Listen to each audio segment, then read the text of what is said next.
Tumblr's been through a lot. It's fought battles over ships, tags, ball pits, ideologies, and even its own body parts. But some wars start with a boycott or a call-out post. Some wars start with silence. This wasn't about content. It wasn't even about morality. It was about time. 2 generations posting on the same hell site under the illusion they spoke the same language. The old guard, the ones who survived the tag raids, the purge, the great exodus, were still here. But so were the newcomers, the discourse kids, the safe space builders, the please tag your post generation, and somewhere along the way, a line was drawn. This is Wars That Broke Tumblr, episode 6, the age line conflict. It wasn't a war, at least not at first, but Tumblr doesn't do peace, it just does posting.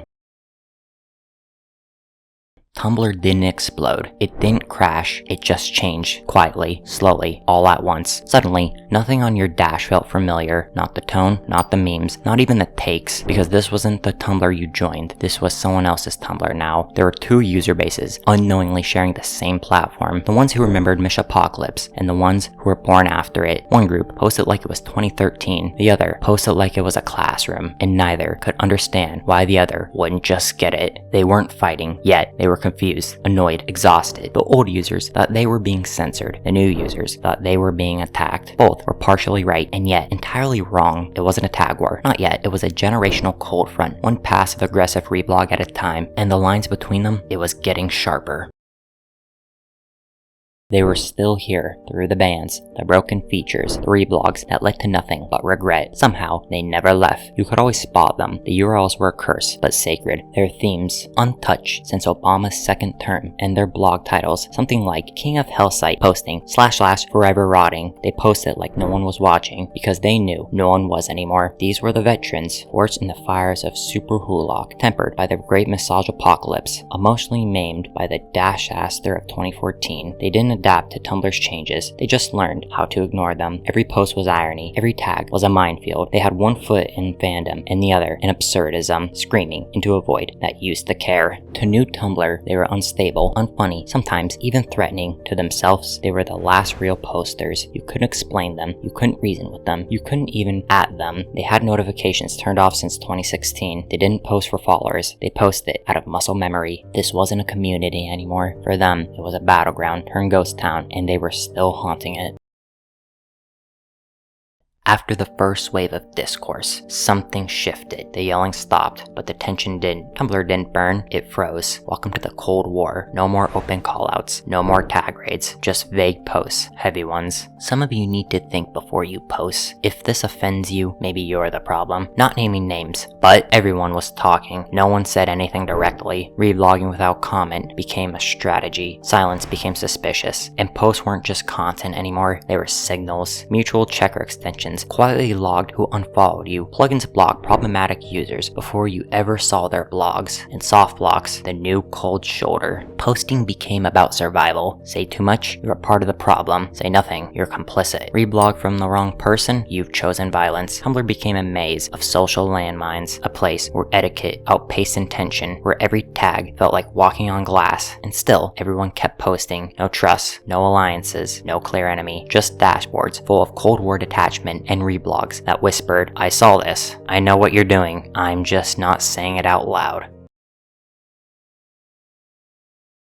By now, nobody knew what anything meant. You'd see a post and wonder, was it a meme, a breakdown, a political statement, or all 3? There was the rise of the bridge posts that were too sincere to be satire, too absurd to be serious, and too relatable to ignore. They started simple, call out posts for myself, still cringe. If you understood this, you owe me $30 and a fruit snack. Me and the boys using queer theory to emotionally disassociate in a Waffle House parking lot. At first it was funny, then it was personal, then it was everywhere. Tumblr didn't just blur the line between irony and sincerity, it deleted it. Posting became performance art, but the kind where the audience is also the cast, and no one remembers the script. People started building identities around the bridge posts. It wasn't just how you spoke, it was who you were. The tags became therapy, the reblogs became solidarity. The posts stopped making sense, but they felt right. You couldn't call it a joke, you couldn't call it a take. It was just a moment, a vibe, a message meant for exactly 5 people at 2 a.m. and it still went viral.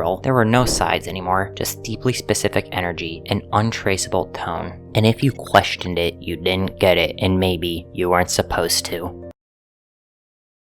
Alright, let's take a breath. We've covered tag wars, generational divides, Cold War posting, meme identities, and digital ghost towns. And the wildest part, none of this was satire. This happened. This is happening. Tumblr never had a clean timeline. It loops, it spirals, it eats itself, forgets, remembers, then ships 2 war criminals in the notes. And somehow, we're still here. Maybe that's what the age-long conflict really was. Not a war, not a moral failure, just the system pushed too far by burnout, by irony, by the sheer weight of always having to say something, because Tumblr isn't just a platform, it's an ecosystem, one where trauma and jokes, identity and performance, sincerity and bullshit exist in the same tag. You scroll through the chaos long enough, it stops being content, it becomes folklore, and somewhere in there is you and me, and all of us, posting through the end of the world like it's Tuesday. There's no neat ending, just reblogs, and maybe that's enough. So, we've talked about the line, we've talked about the generations, we've talked about the vague posts, the soft blocks, the people who post it through 5 fandom collapses and still have supernatural in their bio. And after all of that, Tumblr is still here, unmoderated, unhealed, unbothered, like a haunted house that learned to monetize its ghosts. What started as a generational divide mutated into irony, into identity, into bridge posts made for discourse rubble and Aldrich memes. It's not a war anymore, it's a routine. This isn't a social network, it's an ecosystem powered by nostalgia, drama, and gender. The age line didn't break the site, it just revealed what was already underneath. Everyone here is tired, everyone here is weird, and everyone here has posted through it. But we're not done yet, because the next episode is not about history, it's about recursion. Tumblr reached critical mass and then decided to do it again and again and again and again. Next time on Wars That Broke Tumblr, episode 7,